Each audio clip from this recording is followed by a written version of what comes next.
أشهد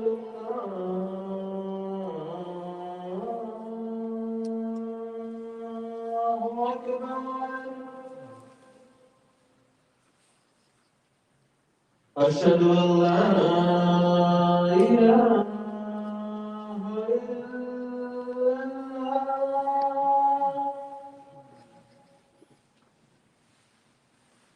أشهد أن لا إله إلا الله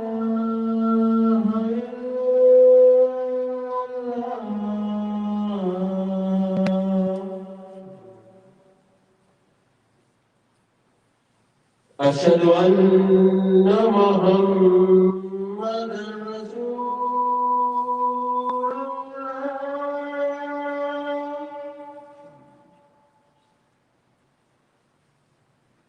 أشهد أن محمدًا رسول الله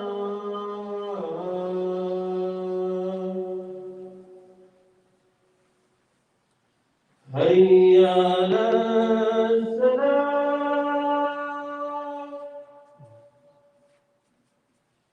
هيا على السلام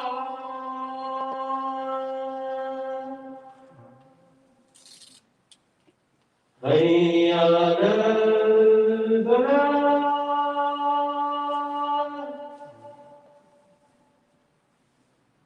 هيا على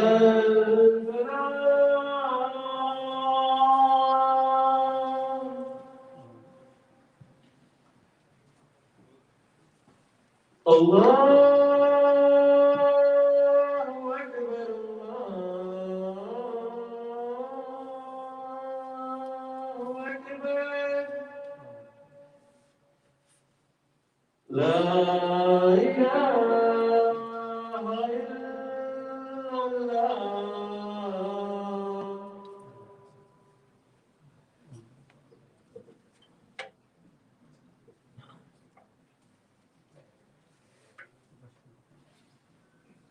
الحمد لله نحمده ونستعينه ونستغفره ونعوذ بالله من شرور أنفسنا ومن سيئات أعمالنا من يهده الله فلا مضل له ومن يضلل فلا هادي له وأشهد أن لا إله إلا الله وحده لا شريك له وأشهد أن محمدا عبده ورسوله يا أيها الذين آمنوا اتقوا الله حق تقاته ولا تموتن إلا وأنتم مسلمون يا أيها الناس اتقوا ربكم الذي خلقكم من نفس واحدة خلق منها زوجها وبث منهما رجالا كثيرا ونساء واتقوا الله الذي تساءلون به والأرحام إن الله كان عليكم رقيبا يا أيها الذين آمنوا اتقوا الله وقولوا قولا سديدا يصلح لكم أعمالكم ويغفر لكم ذنوبكم ومن يطع الله ورسوله فقد فاز فوزا عظيما. So my dear respected brothers, today I want to spend a few minutes with hadith of Rasul sallallahu alayhi wa sallam, one of the many that are from, very comprehensive hadith. Rasul alayhi wa sallam, he was given this Jawami al-Kalim, this perfection of speech, this completion of speech in very few words. It's actually very, very difficult to do. And subhanAllah, many of his hadith are like this. This is just but one of them, but it's very comprehensive. This hadith is narrated, I should say collected in Mustadrak al-Hakim and other books and graded as Sahih by Al-Albani in his book Sahih al-Targhib wa al-Targhib. So the hadith goes, Rasul alayhi wa sallam says, اغتنم خمسا قبل خمس. اغتنم خمسا قبل خمس. شبابك قبل هرمك أو هرمك وصحتك قبل سقمك وغناك قبل فقرك وفراغك قبل شغلك وحياتك قبل موتك. So, Prophet ﷺ is saying, take advantage of 5 things before 5 other things. So what are these? Rasul goes on to say, your youth, your shabab, before your old age. Your health, your vitality, your strength, your power before you become weak and old. Your wealth and your money and your assets before you become poor and destitute. قبل الفقر. فراغك, your free time, your ability to actually be in control of your time, subhanAllah, before you become busy. Shughl, before that's taken away from you. And finally what? Your life. Your life before the inevitable truth that nobody can deny before your death.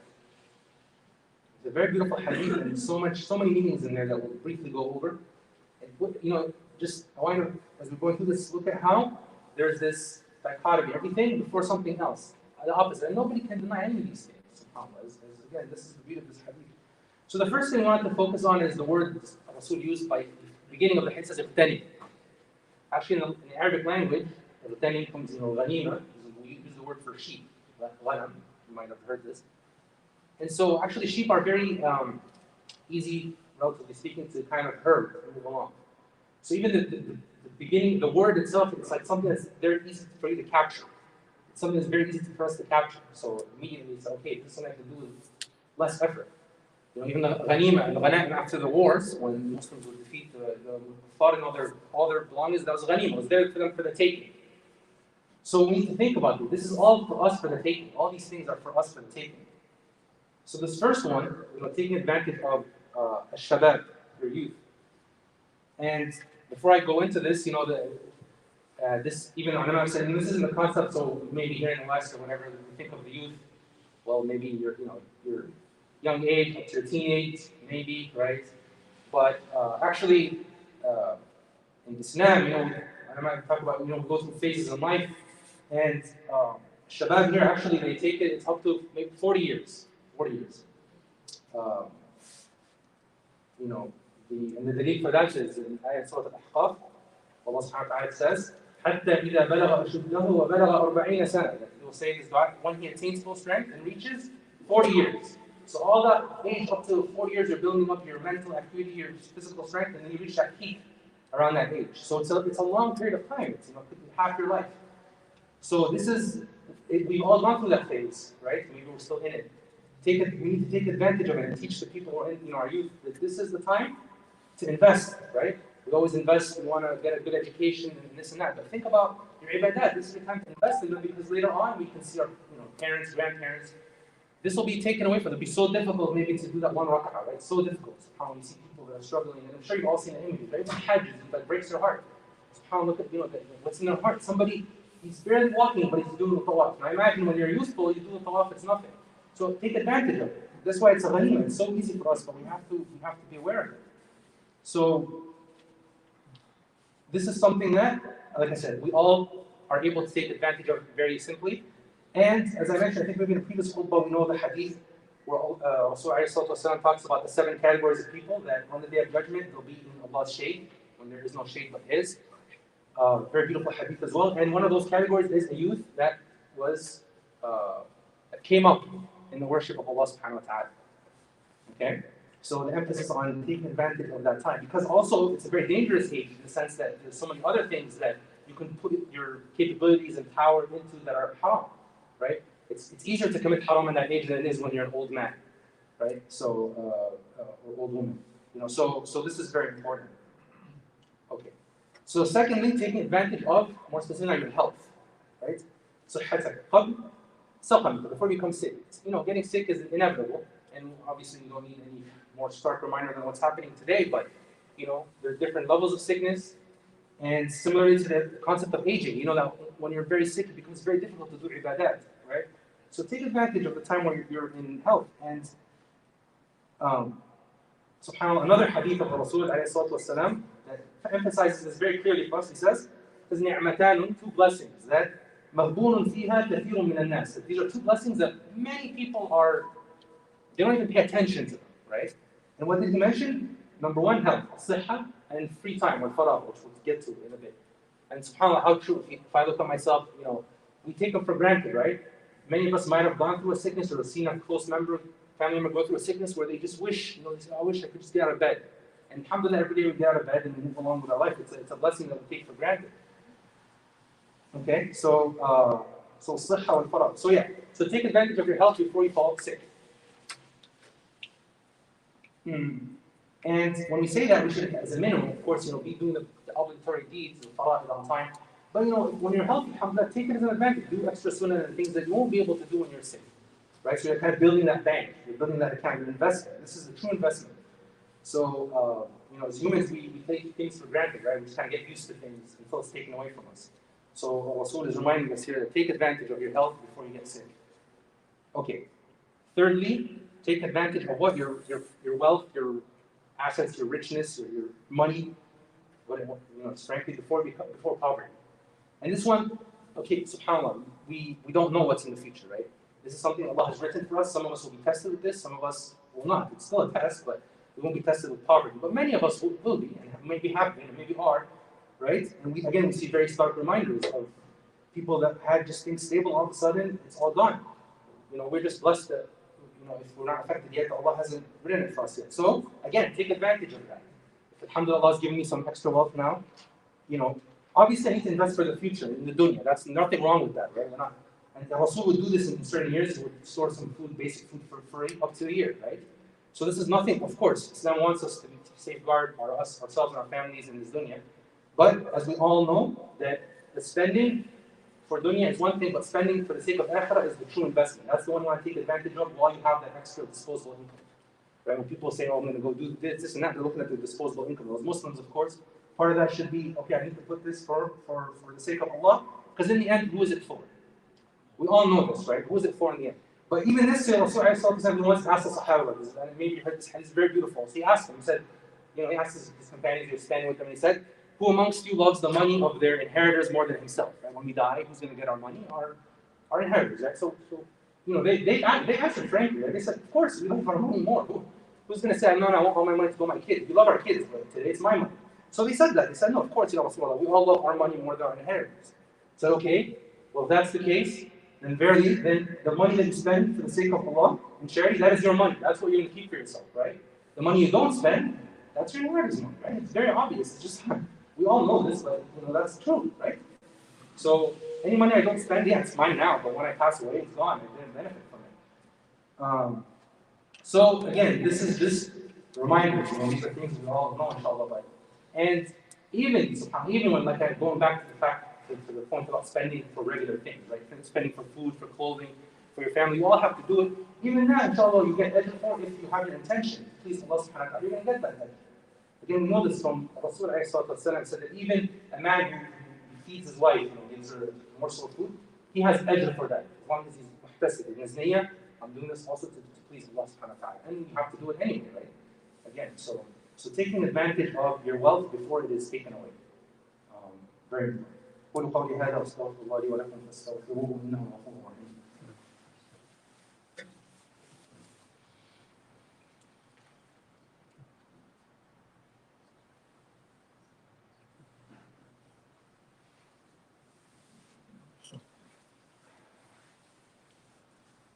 Alhamdulillah, salatu wassalamu ala rasulillah. Okay, so the fourth thing that Rasul talked about was taking advantage of your free time. We talked about it a little bit, free time before you become busy. And this is obviously something everybody relates to, right? So, our lives change. So again, when you have, sometimes things just pile on, there's not enough hours in the day. But then other days, it slows down a little bit. So make sure you make up for that. I wasn't able to do my nawafil that day or spend some extra time with the Quran. I need to make up for it, right? But you can't be in a constant struggle with time that's dragging you away from, again, investing in an akhirah, because that's a vicious cycle, right? And in the end, it just takes your life. And even spending time wisely, doesn't mean you're spending all your free time just in the masjid or reading Quran. That's, spend some more of that, of course, but the point is just use it wisely. Even for more of dunya. Again, Muslims, we're asked to seek knowledge and to be productive, and we don't just kind of kill time. So that's what is meant here, Allah by taking advantage of your free time. I don't think there is anything, subhanAllah, that emphasizes this or drives it more than also this very beautiful command, hadith of Rasulullah, and also great as Sahih. This is Khutba by Imam Ahmad. And so, Rasul is saying what? He's saying, مقامة الساعة. So if the day of judgment comes while you're alive, okay, and what happens? And في يد أحدكم فسيلة. In your hand is a little sapling, a little plant. And then this is the day of judgment coming up, right? We know what's going to happen. What's going to be destroyed in the place. فإن استطاع أن لا يقوم حتى يغرسها فليغرسها. If he's able to just, like before he gets up, this is the day everybody's going to be fleeing, it's going to be destroyed. Before he gets up to plant it, then plant it. Like, what more is needed? Like, ultimately, just do the action, right? Do something good, whatever it is. Don't worry about the consequences or what's going to be, what's going to happen long term. You do your part. You have that ability, do it. You have free time, use it wisely. Don't just waste it and say, well, it's not there's no point in doing this or that. So just think about this for a second. This is our deen. It tells action and be beneficial, even if the day of judgment is coming, is happening that day. And then finally, to kind of summarize it all up, as I mentioned, this is beautiful, words of Rasul just gives you a summary, is take advantage of your life before your death. Just in a nutshell, right? Again, take like a macro level look, we're always busy day to day, with the kids, the family, work, with this and that. But if you take a step back, all of this together, this is just our life, our temporary life. We all know this, like in our minds, but we have to. And this is all, we need to take advantage of all of this before it comes to an end. That's the one thing that a Muslim, a Kafir, an atheist, nobody can deny, nobody can reverse, nobody can overcome. Death will come to each and every one of us. The point is, then what have you done up to that point? What have you prepared up to that point? What have we done with all the free time we had, all the wealth we had, all the good blessings we had that we can't even count and that we take for granted? What have we done with them? What can we answer for? So this is, this is really it in a nutshell again. It's just kind of the beauty of Islam and of the words of Rasul is a reminder always. And it kind of wraps it all up for you, right? And as Muslims, we are, we need to be wise with our decisions, with our time, with our investment. This is in all things, deen, dunya, all related. We can't be doing one and not the other. So we're very good about investing for this dunya and planning ahead and all the unknowns, but where is it for the akhirah? And similarly, we don't want to do that all for the akhirah and neglect our family and leave them out, So it's a whole encompassing thing. But the wise person is the one who takes these short reminders of Rasul and what's in the Quran and tries to implement them. That's the point, inshallah, of going through this. And like I said, very concise words, but very, very beautiful, subhanAllah. Just to wrap it up, that's the true meaning of tawakkul, right? Is we don't know what's in the future, right? Nobody knows, and we can't over worry about it either. But we just don't know. So our job is to do actions and then expect the best of Allah subhanahu wa ta'ala. Always have good expectations and intentions of Allah subhanahu wa ta'ala, right? Don't go, I'm going to do all this, but then something's going to happen, I'm going to lose it all. Why are you thinking that? Like I said, do your part, but you have to have good, intentions and husn al-dhanni fi Allah, right? Good thoughts about Allah subhanahu wa ta'ala. But tawakkul doesn't mean you just sit back and say Allah's going to take care of everything, Obviously. But this hadith makes it very clear, right? Take action. And the hadith of planting the plants is very powerful. So I just ask Allah subhanahu wa ta'ala to make us amongst those who take advantage of the main blessings of Allah subhanahu wa ta'ala, of our health, of our wealth, of our free time. May Allah extend these blessings. May Allah keep them for us. May Allah make it easy for those who have been tested by taking away Allah with that test, so that we have to do well in that test. قولي هذا أسأل الله لي ولكم وأقيموا الصلاة.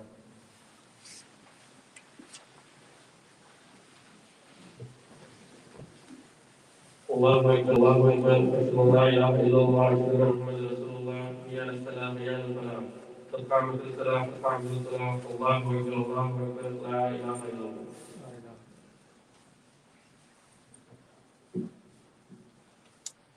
So we'll try to stay in the lines.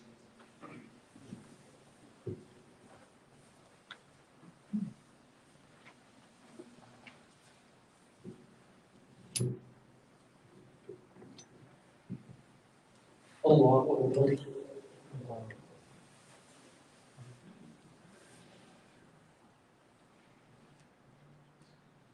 الحمد لله رب العالمين الرحمن الرحيم مالك يوم الدين إياك نعبد وإياك نستعين اهدنا الصراط المستقيم صراط الذين أنعمت عليهم غير المغضوب عليهم ولا الضالين.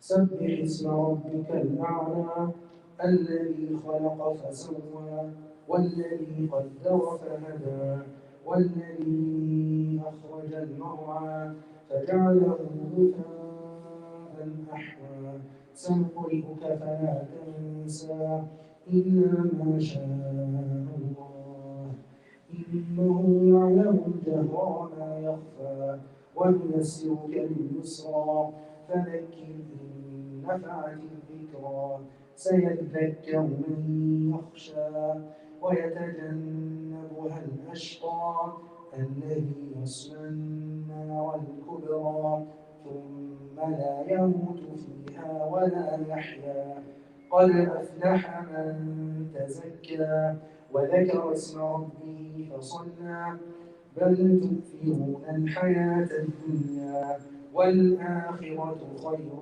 وأبقى إن هذا لفي الصحف الأولى صحف إبراهيم وموسى. الله أكبر.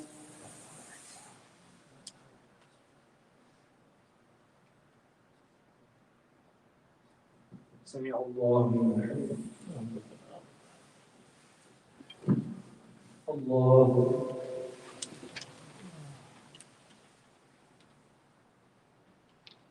الله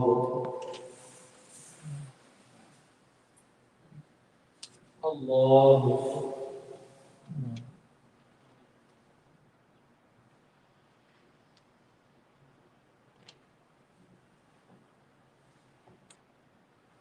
الله.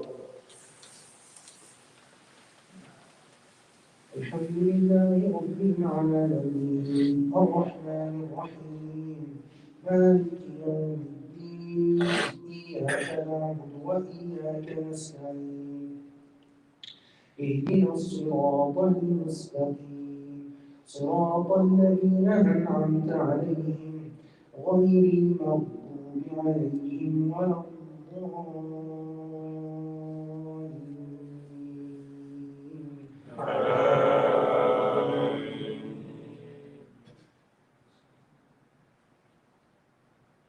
إذا زلزلت الأرض زلزالها وأخرجت الأرض أثقالها وقال الإنسان ما لها يومئذ تحدث أخبارها بأن ربك أوحى لها يومئذ يصدر الناس أشتاتا ليروا أعمالهم فمن يعمل مثقال ذرة خيرا يره ومن يعمل مثقال ذرة شرا يره. الله أكبر.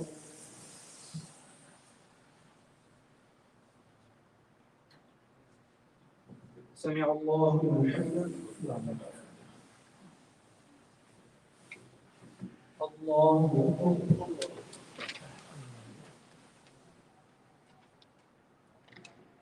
الله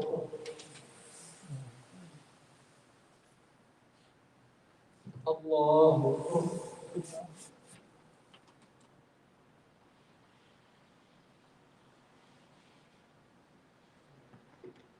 الله.